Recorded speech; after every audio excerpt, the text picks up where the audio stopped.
Greetings to all. Welcome to Future Officers Academy. Today we are going to see the hot topic of the year, session 31. Today we are going to see the topics of Telecommunication Act 2023 and Asian Indian Summit Act and DIGI YATRA. These are the three topics we are going to cover in today's session. So here our first topic is about Telecommunication Act 2023. So we have to know about why it is important, this act, and the state of nature in Indian telecom, and what are the government initiatives. These are all the things we are going to discuss under this topic. First, we have to know about the historical framework. The Indian telecom sector shaped by three laws. That is, the first law is about the Indian Telegraph Act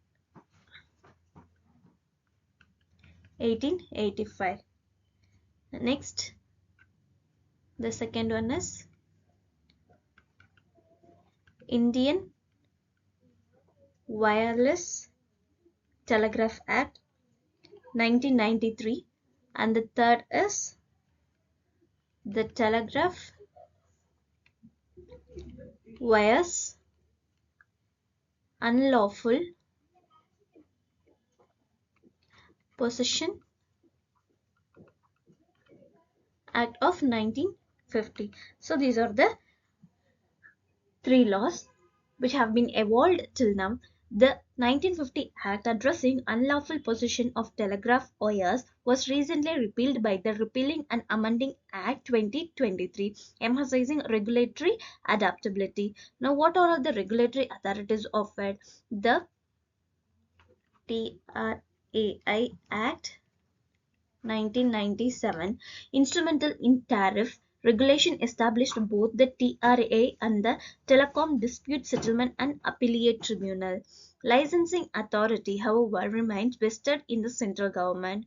In 1885 Act and Technological Evaluation, originally the Governing Telegram Services, that is 1885 Telegraph Act, surprisingly resilient navigated through the telegraph era cessation in 2013. As technology advanced, encompassing real-time transmission of text, voice, images, and video, the archaic 1885 Act continued to regulate modern telecom services. Now, what are the key provisions of this Telecommunication Act 2023?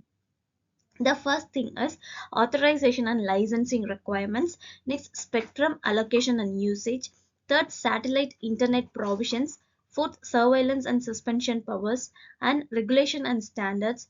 And finally, Digital Bharat Nidhi and OTT services, legal offenses and penalties, national security measures. These are all the things. Now, what are the merits and demerits of this Telecommunication Act?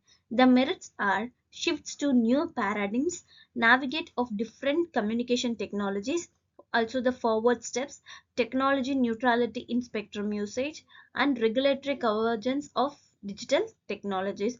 The demerits are contested provisions and privacy concerns, challenges in 5G, 6G implementation. So these are all some of the demerits. Now, what are the steps can be taken to improve this telecom sector? Functioning separation as a regulator remedy is one of the step to improve. Also, voluntary transitions and industry configurations, transition to wireline led architecture. So these are the some of the initiatives can to improve this.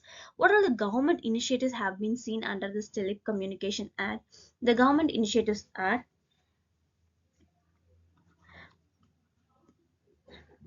Prime Minister, that is Prime Minister Wi-Fi access network inference, that is PM WANI. The next initiative is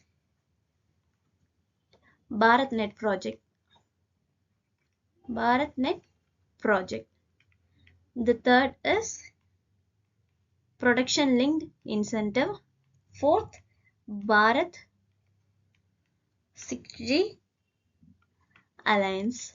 So these are all the some of the government initiatives taken under this Telecommunication Act. That's all from this topic. Our next topic is about Asian India Summit. In this, the Asian Indian Summit, the PM of India presented 12-point proposal for strengthening India-Asian cooperation, covering connectivity, digital transformation, trade, and economic engagement, addressing contemporary challenges, people-to-people contacts, and deepening strategic importance. So there are 12 proposals. We have to know about that. The 12 proposals are: the first thing is establishing multimodal connectivity and economic corridor that links Southeast Asia, India, West Asia, Europe. Offer to share India's digital public infrastructure stack with Asian partners. Third is announced an ancient Indian fund for digital future focusing on cooperation in digital transformation and financial connectivity. Announced renewal of support to the Economic and Research Institute of Asian and East Asian to act knowledge partner for enhancing engagement. The next is called for collectively raising issues being faced by Global South in multilateral fora. Also invited Asian countries to join the Global Center for Trading Medicine being established by WHO in India. Also working together on Mission Life, that is lifestyle for the environment. Also offered to share India's experience in providing affordable and quality medicines to people through Jan Aushadhi Kendras for a collective fight against terrorism, terror financing, and cyber disinformation. Also invited Asian countries to join the coalition of disaster resilient infrastructure and also in cooperation on maritime safety, security, and domain awareness. In this 18th Indian Asia Summit, the reaffirming commitment to East Asia Summit, the PM of India emphasized the significance of EAS mechanism and reaffirmed India's support for further strengthening it. Also, India's strong support for Asian centrality are called ensuring a free, open, rules-based Indo-Pacific. Now, India's initiative in climate change is India initiatives in climate change including ISC, that is International Solar Alliance, CDRI, that is Coalition of Disaster Resilient Infrastructure, Life, that is Mission Life, and OSOWOG. OSOWOG, that is One Sun, One World, One Grid, was also highlighted here. So that's all from this topic. Our next topic is about DIGI Yatra. DIGI Yatra was rolled out an entirely voluntary program from December 2022. In December 2022, it was rolled out at 3 airports, including Delhi. Since then, it has been implemented at 11 airports and will be expanded to 14 more in the months to come. It is an industry-led initiative coordinated by the Ministry of Civil Aviation in line with Digital India's vision to transform the nation into a digital empowered society. The Digi Yatra is a biometric enabled seamless travel experience that is based on facial recognition technology. How people can avail this facility? To use this facility, passengers will need to first download the Digi Yatra app. Users can register on the app using Aadhaar credentials. Then the person will have to scan his or her boarding pass with QR code or barcode, after which the credentials will be shared with the airport. For entry into the airport, passengers will need to scan their boarding passes at the e-gate and look into the facial recognition system camera installed there. A similar method will be applicable to entry in other checking points. Now, Digi Yatra Foundation, we have to know about this. The project is being implemented by Digi Yatra Foundation, a joint venture company registered under the Companies Act 2013. The Digi Yatra Foundation will be the custodian of the passenger ID validation process. It will also define the criteria for compliances and guidelines for local airport systems. Now, what are the benefits of this? Passenger need not show boarding pass or ID at multiple checkpoints, minimum human intervention, less queuing time. Also, it will ensure enhanced security at the airport as a passenger data is validated with the airline's departure control system, thereby only designed passengers can enter the terminal. Airport operator will have real-time information on passenger load and resource planning becomes better. Airlines will be benefited by knowing the passenger position in the airport. Also, airport throughput will be enhanced. So, these are all the